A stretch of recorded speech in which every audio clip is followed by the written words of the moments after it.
Saudi আরবের দাম্মাম শহরটি ৩ দিনের জন্য পরিণত হবে বাঙালির মিলন মেলায়। বাংলার কারুশৈলী প্রদর্শনী, দেশীয় খাবার, শিশুদের নিয়ে বিশেষ আয়োজন, কর্মশালা সহ থাকবে বাংলাদেশের শিল্পীদের অংশগ্রহণে কনসার্ট। সৌদি সরকার এবার দাম্মাম শহরে সুদান, ভারত, ফিলিপাইন্স ও বাংলাদেশকে নিয়ে আয়োজন করেছে পাসপোর্ট টু দ্য ওয়ার্ল্ড নামের আয়োজন। আল খোবার আল ইসকান পার্কে ৯ এপ্রিল থেকে শুরু হয়েছে এই আয়োজন। প্রতিটি দেশ ৪ দিন করে নিজেদের ঐতিহ্য তুলে ধরছে এতে। ৩০ এপ্রিল থেকে ৩ মে পর্যন্ত অংশ নেবে বাংলাদেশ।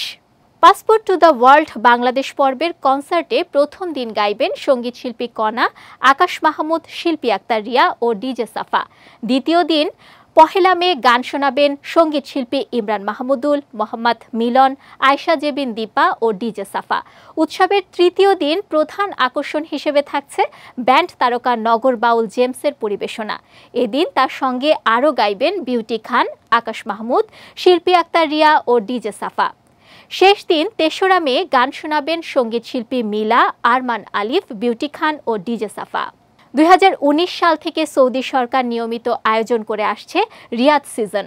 বিনোদন, সংস্কৃতি, খেলা সহ নানা আয়োজনে অংশ নিতে প্রতি বছর বিশ্বের বিভিন্ন দেশ থেকে বিনোদন প্রেমীরা জড়ো হন রিয়াদে। বাংলাদেশও অংশ নেয় এই আয়োজনে। এবারও তার ব্যতিক্রম হয়নি।